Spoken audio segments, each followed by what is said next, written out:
이제 예수 믿는 사람이 어떻게 살아야 되는지에 대한 하나의 좀 지역적이지만 소중한 한 가지의 사건을 오늘 함께 묵상하고자 합니다. 우리나라에서 가장 똑똑한 사람이 있습니다. 똑똑했던 사람이 있습니다. 이 문과적으로 가장 똑똑한 사람은 이어령 박사입니다. 잘 아시죠? 그도 말년에 노년에 따님을 통하여 예수 그리스도를 믿어 그의 지성에 넘어 영성을 바라보고 하나님의 백성이 되어 구원받은 그 백성도 있지만 이 이과 쪽에 핵물리학자며 우리나라 가장 젊은 나이에 박사학위를 받은, 알기로는 23살하고 한 몇 개월 만에 박사학위를 받은 사람이 있습니다. 정근모 박사라는 사람입니다.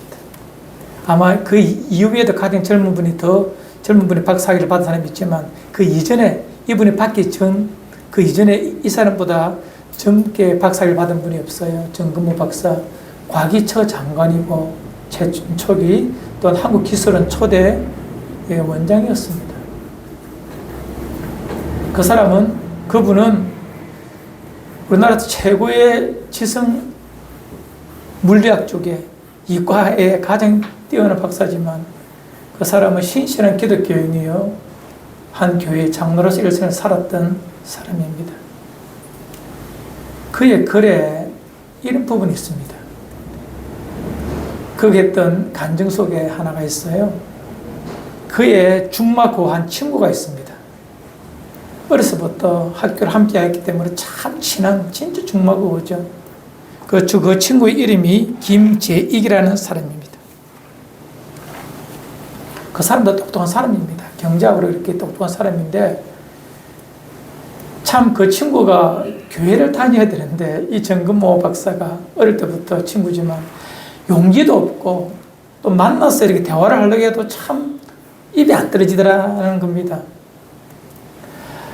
이제 나이가 많아서 자기가 이제 과학기술처 장관이 되었고 그 김재익이라는 친구도 그때 전두환 정권 시절이죠. 1983년도 그쯤 되니까요. 그때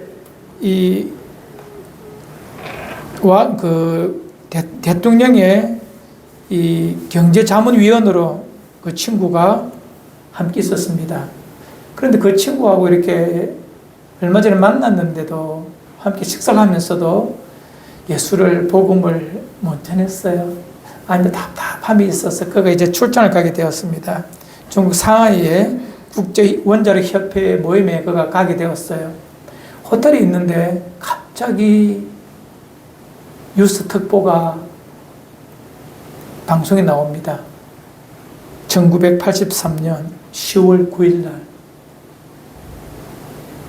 버마, 미얀마죠. 지금의 미얀마의 독립영웅인 아웅산이 있는 아웅산 묘지에 북한의 테러로 말미암아 고위공직자 17명이 죽게 됩니다. 그 속에 그의 친구 김재기가 포함되어 있었습니다. 그것을 듣고 이 정근모 박사가 온몸이 떨리면서 급히 한국에 귀국하게 되었어요. 그리고 그 친구 김재익 빈소에 찾아가서 그의 영정 사진을 놓고 통안의 눈물을 흘리며 이렇게 고백했습니다. 흘리며 이 글은 기독신문에 나와 있는 그 정근모 박사의 고백입니다. 읽어드리겠습니다. 다음 기회에는 오지 않을 것을 왜 나는 그날 그 친구에게 복음을 전하지 못했던가? 그날 만나러 갈 때만 하더라도 몇 번이나 다짐하지 않았던가?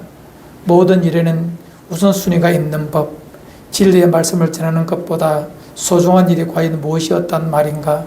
인간의 힘으로는 안 되는 일이 얼마나 많은데, 인간의 능력으로는 알 수 없는 불가사의한 일들이 얼마나 많은데 하루 앞을 내다보지 못하는 우리가 아니었던가? 그의 친구를 보내고 그가 적었던 글입니다. 우리가 누구를 참 사랑하면 그에게 많은 것을 주고 싶습니다. 사랑하는 남편이나 존경하는 스승이나 친구나 형제나 자매나 동기로 살았던 육체의 형제라도 사랑하는 자들에게는 무엇을 주고 싶어 합니다. 그럼 우리 꼭 주어야 될 것이 있다면 그에게 현세뿐만 아니라 그의 영혼에 영원한 것을 줄 수 있다면 이것보다 더 값진 선물이 어디 있겠습니까? 우리는 종종 누구를 사랑한다고 말합니다. 내 마음, 내 생명도 줄 수 있을 만큼 사랑한다라고 말합니다. 그럼 내가 그에게 줄 수 있는 가장 고귀한 선물이 뭔가? 바로 그의 영혼이 영원한 생명을 얻어 이 땅에서뿐만 아니라 그의 영원토록 그의 삶이 아름답고 생명으로 누릴 수 있는 영생을, 복음을 그에게 전하는 것입니다. 물론 이 일은 쉬운 일이 아닙니다. 사도행전 16장 31절 우리 함께 읽읍시다. 잘하는 말씀이죠. 시작. 이르되 주 예수를 믿으라. 그리하면 너와 내 집을 구원을 받으리라 하고. 아멘. 이 바울이라는 사람이 신라와 함께 이 빌립보 지역을 전도하다가 그 빌립보 감옥의 간수에게 전한 복음의 내용입니다. 앞뒤 사실은 좀 짧게 설명하겠습니다. 복음을 전하다 보니까 어떤 귀신에 붙잡힌 소녀가 귀신의 이름으로 점치는 것을 보고 그의 귀신 들림을 병을 고쳐줍니다. 이에 그 여자를 통하여서 이익을 얻던 자들이 이 바울과 실라를 중상모략하고 고소하는 바람에 그들이 매를 많이 맞고 감옥에 갇히게 됩니다. 빌립보라는 지역에서. 이 감옥을 지키던 간수가 그 모습을 바라보고 있을 그때에 하나님께서 그 빌립보 감옥의 문을 열어 그 백성들, 그 바울과 실라를 구원하여 주십니다. 이에 간수의 문이 열린 것 같아서 보니 이 죄인들이 다 도망간 줄 알고 이 간수가 자결을 하려고 합니다. 1세기 때 간수가 그 죄인을 관리를 못하면 그 죄인이 받아야 될 형벌을 그가 받는 것이 그 시대의 문화고 그 시대의 형법입니다. 이에 그 간수가 자살하려고 하니 바울과 실라가 우리가 여기 있으니 자결하지 말라고 그를 붙잡습니다. 그때 이 간수가 와서 묻습니다. 내가 어떻게 해야 구원을 얻겠습니까? 그 다시 말씀이 주 예수를 믿어라. 그러면 너와 내 집이 구원을 얻으리라 하신 말씀이에요. 너와 내 집이, 여기서 집은 하우스가 아니라 오이코스라는 단어를 씁니다. 뭐냐면 이 집, 이런 단어로 설명이 되지만 가정, 좀 더 넓게는 가계, 민족 이렇게 사용되는 단어인데 정확한 표현이 뭐냐면 내가 만나는 나의 삶에 영향력이 미치는 교제권을 형성할 수 있는 사람을 말합니다. 주 예수를 믿어 너와 너의 오이코스가 구원을 얻을 것이다 라고 이렇게 말합니다. 물론 이것은 내가 믿는다고 가정이 다 구원받는 것은 아닙니다. 각 구성원이 한 분 한 분 다 예수를 믿어야 되죠. 하지만 내가 예수를 믿었다면 이제 나의 오이코스가 하나님의 백성으로 다가설 수 있는 가능성이 훨씬 많다는 것입니다. 왜냐하면 나로 말미암아 하나님께서 구원의 역사를 이루어 가시겠다는 하나의 첫 단추가 될 수 있기 때문에 그렇습니다. 보통 우리는 8명에서 15명 정도의 이 오이코스, 교제권을 가진 사람이 있습니다. 누구라도 곰곰이 생각해 보십시오. 집에서 가만히 있어도 내가 만나고 대화하는 사람이 최소 8명에서 15명 정도는 됩니다. 그들에게 내가 무엇이 되어야 된다고? 복음을 전하는 한 도구가 되어야 되는데 오늘 그 부분에 대해서 함께 묵상하겠습니다. 읽었던 누가복음 19장, 우리 교회 좀 다니신 분들은 설교를 많이 들었던 사건이에요. 이 삭개오라는 사람이 있습니다. 그 사람은 세리장입니다. 세리가 뭐냐면 1세기 유대 땅은 로마 제국의 통치하에 있었습니다. 그런데 이 로마 제국이 그 넓은 이 지중해권에 있는 수많은 나라들을 통치할 때 함께 통치할 수가 없잖아요. 통치권이 다 못 미치니까 두 가지의 통치 방법을 가지고 있습니다. 첫 번째는 행정관을 보냅니다. 우리는 그 사람을 총독이라고 부릅니다. 들어보셨죠? 행정관을 보내와서 그 땅을 통치하게 하고, 두 번째는요, 통치의 목적이 뭡니까? 돈을 모으기 위한 거예요. 그래서 제국으로 돈을 다 이렇게 받아와야 됩니다. 세금 징수를 해야 됩니다. 그래서 모든 비지배 국가의 수도와 로마가 통하도록 길을 만들었어요. 그래서 일설에 말하기를 모든 길은 로마로 통한다, 이런 말도 있잖아요. 왜 길을 만들었느냐? 세금 잘 걷어가려고 말입니다. 만든 거예요. 그 세금 징수원이 세리예요. 유대 땅에도 세리가 있는데, 이 세리 중에 이 여리고 땅에, 여리고 이 마을의 지역의 중심이 바로 이 세리 장인 삭개오라는 사람입니다. 근데 세리들이 나쁜 놈들이에요. 안 그래도 흉년으로 가난한 이 유대 땅에, 유대 민족에게 세금을 인두세, 머리수만큼 이렇게 세금을 거두는데, 정한 것만 거두는 것이 아니라 로마에서 정한 그 정치적으로 필요한 그 금액만, 국가가 필요한 금액만 거두는 것이 아니라 자기 주머니에 넣기 위해서, 만일에 1인당 한 데나리온이 정해졌다면, 노동자의 하루 품삯이 데나리온인데 우리 지금 10만 원이 정해졌다면 10만 원만 세금을 받으면 되는데, 아니에요. 20만 원, 30만 원을 받는 거예요. 왜요? 자기 주머니에 넣기 위해서. 10만 원은 로마로 보내고 10만 원은 자기 주머니에 넣고 나머지 10만 원은 이 판공비죠. 세금 받으러 갔는데 안 내잖아요. 그래서 누굴 데리고 가느냐? 군인들을 데리고 가요. 그 군인들 밥값도 줘야 되죠. 금화비도 줘야 되죠. 그러니 2배, 3배를 받는 거예요. 안 내면 당국에 고발해서 욕을 보이니 안 낼 수가 없는 것입니다. 민족의 고혈을 빨아먹는 놈이 바로 이 세리예요. 그래서 유대인들은 세리를 진짜 미워합니다. 인간 말종이다. 그래서 세리는 그 시대 죄인의 대명사입니다. 이런 말까지 합니다. 창기는 몸을 팔아 살고 세리는 영혼을 팔아서 사는 존재다. 이런 말 할 만큼 이 세리는 그 시대의 죄인의 대명사였습니다. 그 중에 세리 장인이 그의 삶이 어떠겠습니까? 돈은 많지만, 하지만 이 세리 삭개오는 부족한 그 무엇이 있는 사람이었습니다. 그도 인간입니다. 그도 잘 살아보고 가치롭게 살고 싶지만 살다 보니 이렇게 여기까지 굴러 들어온 것입니다. 자이든 타이든 간에 그의 삶이 이렇게 망가뜨려졌다는 거예요. 직업도 세리인데 그는 가장 큰 핸디캡이 키가 너무 작은 사람이에요. 평균이야 키가 너무 작은 사람이에요. 그것이 그의 현 주소인데, 하루는 이 세리 마테라는 자기 이 부하 직원이 있었습니다. 그 사람이 불러요. 자기 집으로. 왜? 귀한 분을 만났으니까 귀한 분을 초대 안에 와서 함께 합시다 해서 식사 시간에 갔습니다. 마태복음 9장 9절에 나와 있어요. 마태가 예수님을 부릅니다. 그 자리에 세리 삭개오도 아마 갔을 가능성이 아주 큽니다. 멀리서 이렇게 바라보니 예수님을 삭개오가 바라봤다는 거예요. 만났다는 거예요. 그 사람, 그런데 이 동료였던 마태는 예수를 따라서 제자가 되고 삶이 확 바뀐 것을 바라보는데 자기는 그럴 수 없잖아요.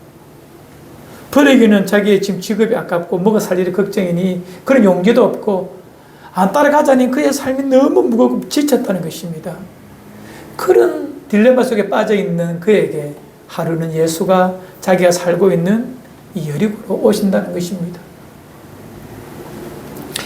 이 삭개오가 가진 핸디캡, 작은 키, 성경 그가 육체적인 키가 작다고만 하기 위하여 작은 키라고 말하지 않습니다. 분명 그가 가지고 있는 낮은 자존감, 그의 삶을 더욱더 짓누르는 삶의 무게, 윤리적이지 못한 자기의 직업, 이런 것들을 총 상징하는 말이 작은 키일 거예요. 아마. 도저히 예수님 앞에 나갈 수 없는 그의 상황 때문에 고민하고 있습니다. 마을 어귀에 예수께서 오셨습니다. 쫓아가서 사람을 이렇게 제치고 달려갈 수 있는 용기도 없습니다. 분명 사람들이 나를 미워하는 거 알고 있거든요. 하지만 만나고 싶어요. 그래서 그가 두림거리다 하나 찾은 것이 돌무화과 나무입니다. 그 길가에 있기 때문에 그 나무 위에 올라서 예수님을 볼 수 있다는 그런 작은 기대감이겠죠. 돌무화과 나무에 올라갔습니다. 아니나 다를까 예수님이 그 나무 옆으로 길가로 오시는 거예요. 부르지도 않았는데 돌무화과 밑에 멈춰선 예수님께서 이렇게 말씀하십니다. 19장 5절에 삭개오야 속히 내려오라. 내가 오늘 내 집에 위하여 하겠다 하시고. 여러분 그때 삭개오의 마음이 어떨까요? 이에 그가 즐겁게 내려와 영접합니다. 아마 이 삭개오 인생의 최고의 감격적인 순간이 아니겠습니까? 하나님의 나라에서도 저 영원한 천국에서는 눈물이 강물을 이루었을 것입니다.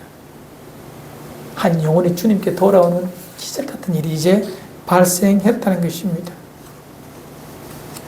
주께서 이렇게 말씀하십니다. 내가 내 집에 유하겠다 말씀하시니 삭개오의 삶이 완전히 바뀌어버립니다. 읽었던 말씀처럼 나의 모든 소유를 다 절반이나 내어놓겠습니다. 내가 타인의 것을 이렇게 착복한 일이 있다면 4배나 갚겠습니다. 이것은 물질이 자기 인생의 전부인 줄 알고 살았던 삭개오의 엄청난 변화입니다. 예수를 만나 자기 삶을 새롭게 하기 전에 그의 결단이었죠. 그의 변화된 행동을 보시고 주께서 말씀하십니다. 오늘 구원이 이 집에 이르렀다라고 고백하시며 이 또한 아브라함의 자손 하나님의 백성이 될 것이다라고 말씀하여 주시면서 구원이 그 가정에 이르렀음을 말합니다. 자, 질문해 보겠습니다. 삭개오가 주님께 가도록 누가 도와주었죠?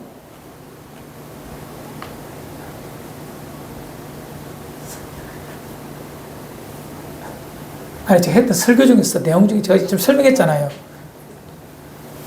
마태, 맞아요. 분명 마태가 오래 해서 잠시 저 어깨 너머로 볼 수 있는 기회가 있을 것입니다. 물론 마태도 귀한 일 했어요. 하지 또 하나 있다면 뭐죠? 돌무화과 나무입니다. 그건 옛날부터 서 있는 나무인데 그 여리고에 나무가 그거밖에 없겠습니까?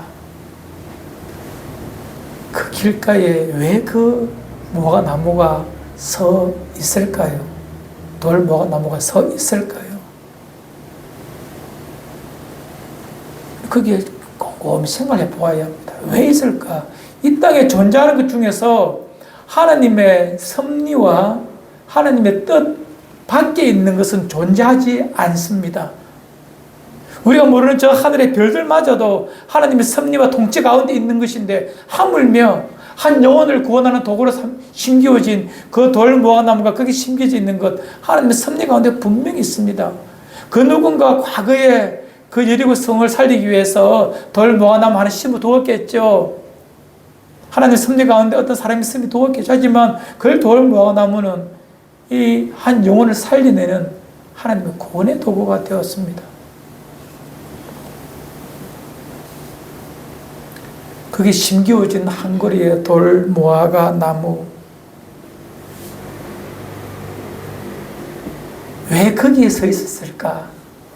하나님은 나중에, 아주 나중에 수년 뒤에, 수십 년 뒤에 이 나무에 올라가서 예수 그리스도를 만날 삭개오를 위하여 하나님은 이미 일을 해 두신 것입니다.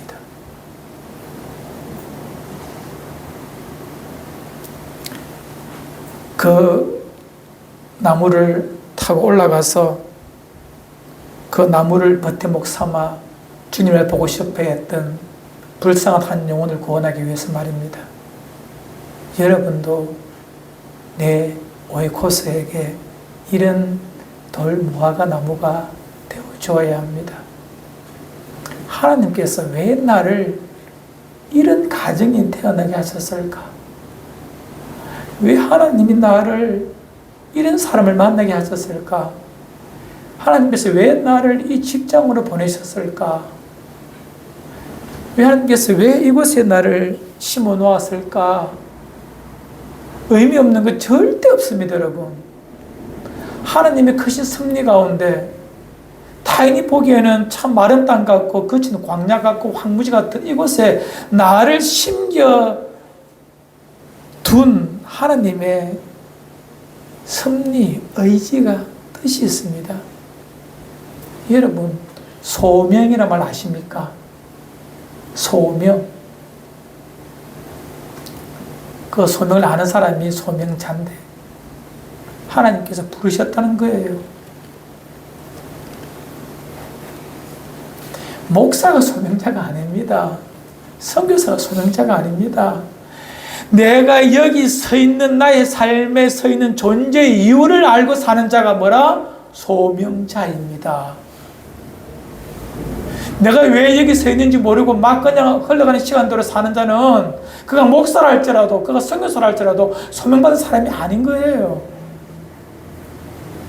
내 나이 80이 넘었다 할지라도 내 몸에 큰 질병이 있어 며칠 살지 못한다 할지라도 말입니다. 내가 왜 여기 서 있는지를 아는 사람은 하나님 날 여기 세우셨다라고 인지하고 있는 사람은 소명자입니다.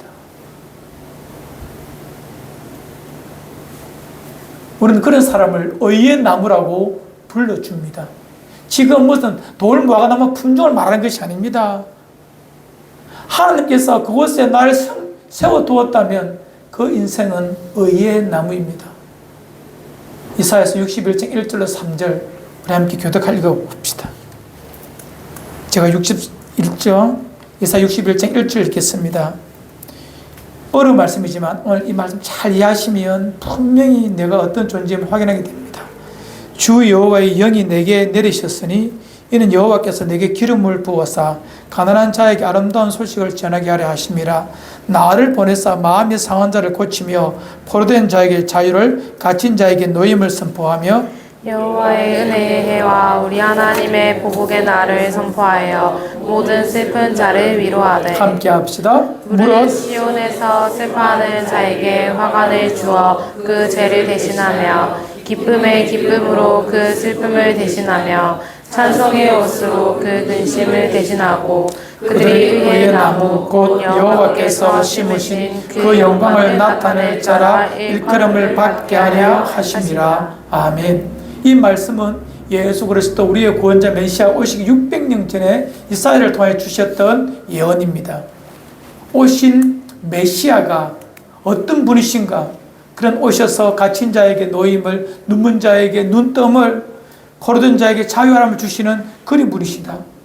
그분께서 여호와의 은혜의 해를, 여호와의 은혜의 해란 말은 희년이라는 말인데 다음에 기회 되면 설명드리고 회복하시는 때라 말입니다. 그리고 하나님의 보복의 날, 하나님의 심판하시는 날을 정하시는, 선포하시는 그런 분이시고 그 백성을 구원하신 그 메시아가 오셔서 이 땅의 모든 자에게 슬퍼하는 자에게는 화관을 주어 그 죄를 대신하여 기쁨으로 기름으로, 기쁨의 기름으로 그 슬픔을 대신하여 찬송의 옷으로 그 근신을 대신하여 그들에게 다 주신다고 되어 있습니다. 회복시키는 메시아가 오셔서 우리를 그렇게 그 백성을 구원하여 주신다 그것입니다. 우리 주 예수 그리스도 오셔서 죄와 슬픔과 사망과 죽음밖에 없는 우리에게 생명과 의와 희락과 평강을 주셨습니다. 그것이 여러분 제가 받은 구원의 은총입니다. 기쁨입니다. 그 자들을 뭐라 불러주신다고요? 의의 나무라고 우리를 불러주십니다. 왜요? 그들이 여호와께서 심으신 그 나무인데 그 나무는 그 영광을 나타낼 자, 하나님의 영광을 나타내기 위해서 그곳에 심어 두셨대요. 생명 주셔서, 구원해 주셔서, 포로된 죄에 포로된 자를 자유케 하여 사는 백성 되게 하셔서 그곳에 의의 나무로 심어 두셨다는 것입니다. 한 그루의 돌보가 나무로 나를 그곳에 심어 두셨다는 것입니다. 그곳에서 뭐 하라고? 하나님의 영광을 드러내라고. 우리를 그곳에 심어 두셨대요. 나를 그곳에 살게 하셨대요. 이것을 깨닫고 사는 자가 소명자요, 하나님의 사람이요, 의의 나무입니다. 여러분들은 모두 의의 나무임을 믿습니다. 여러분, 이것을 인지하며 사는 것이 그리스도인입니다. 교회 다니는 것이 그리스도인이 아니라 이것을 인지하며 사는 자가 하나님의 백성이요, 하나님의 자녀인 것입니다. 종종 느낍니다. 제가 느끼는 것이고 여러분들이 느끼는 것이죠. 참 내가 세상에 밀려 여기까지 떠밀려 온 것이 아닌가, 마지못해 이렇게 내 사는 것이 아닌가. 아닙니다, 여러분. 불신 가정에 시집오게 하신 것도, 아무것도 없는 이런 곳에 살게 하신 것도, 이 직장을 주신 것도 하나님의 섭리 가운데 있음을 알아야 합니다. 그래서 나는 그곳에서 의의 나무 되어서 나를 통하여 내 어깨를 짚고 나를 버팀목 삼아 예수 그리스도를 바라볼 수 있다면 그것으로 우리의 삶을 다한 것입니다. 가장 존귀한 삶을 산 것입니다. 이 의의 나무 할 때 의가 있습니다. 의. 이 제테크라는 말인데요, 관계적인 말입니다. 물론 발음, 정의, 공의 이런 말도 되겠지만 이 의는요, 관계에서 나온 말입니다. 하나님과 나의 관계가 바르게 되었다, 이런 단어로서 의를 이해하시면 가장 좋은 이해입니다. 하나님과 나의 관계가 바르게 되었기 때문에 그 바람을 통하여서 우리는 하나님의 영광을 드러내는 존재가 되면 됩니다. 억지로 화려하게 살지 않아도 상관없어요. 그곳에 서서 삭개와 같은 인생의 낭망 속에 자존감이 낮아 삶의 무너짐이 큰 인생에게 버팀목이 되어주고 나를 통해 예수 그리스도를 바라볼 수 있게 한다면 그것을 아주 아름다운 삶을 산 것입니다.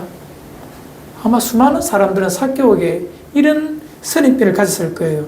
저 돈 많은 인생에게 예수가 왜 필요하지? 혹은 저 죄인 중에 저 죄인인 저놈에게 하나님의 나라, 예수님 필요 없어, 지옥 가야 돼, 이런 마음을 가지고 삭개오를 바라봤을 사람들도 많이 있을 것입니다. 하지만 하나님은 그 무너진 인생 삭개오를 살리기 위하여 오래전에 그곳에 의의 나무 하나 심어두었어요. 저는 감히 말합니다. 여러분들이 선 자리에서 여러분들은 의의 나무입니다. 여러분의 말, 행동, 삶, 눈빛, 아름다운 선행을 통하여 하나님의 영광을 드러낸다면 그가 바로 의의 나무입니다. 그렇게 사는 것이 소명으로 하루를 살아가는 진짜 그리스도인입니다. 2024년 여러분, 지금은 핏개 들고 예수천당 불신지요 외치는 시대가 아니지요. 이제 세상이 요청하는 기독교인의 삶은 의의 나무입니다. 우리의 발음과 아름다움과 향기로움을 통하여서 나를 통하여 그가 예수 향기를 맡을 수 있다면, 나의 작은 손짓 하나를 통하여 그가 예수의 사랑을 경험할 수 있다면 그것이 의의 나무입니다. 여러분 주변에 오이코스가 분명히 있을 것입니다. 나와 교제하면서 생활하면서 내 영향권에 있는 사람 중에 내가 참 좋아하고 참 사랑하는 자가 있다면 그에게 용기를 내어서 필요하다면 적극적인 방법으로라도 그에게 주님의 사랑을 전하십시오. 그를 감동시키기 위해서 여러분들 할 수 있는 것은 주의 이름으로 선을 행하는 것입니다. 그를 사랑해 주는 것입니다. 나중에 그가 묻죠. 니 왜 내한테 이렇게 잘해주노? 그때 말하십시오. 내가 하나님께 받은 사랑이 많아 내 사랑하는 그대에게 그 사랑을 전할 뿐입니다라고 말하면 됩니다. 그렇게만 사시면 한 그릇 의의 나무로 살다가 주님 앞에 드려질 것입니다. 우리의 인생이 이 아름다운 삶을 사는 여러분과 제가 되기를, 한 그리 의의 나무 되기를 주 이름으로 축원을 드립니다. 함께 기도합시다.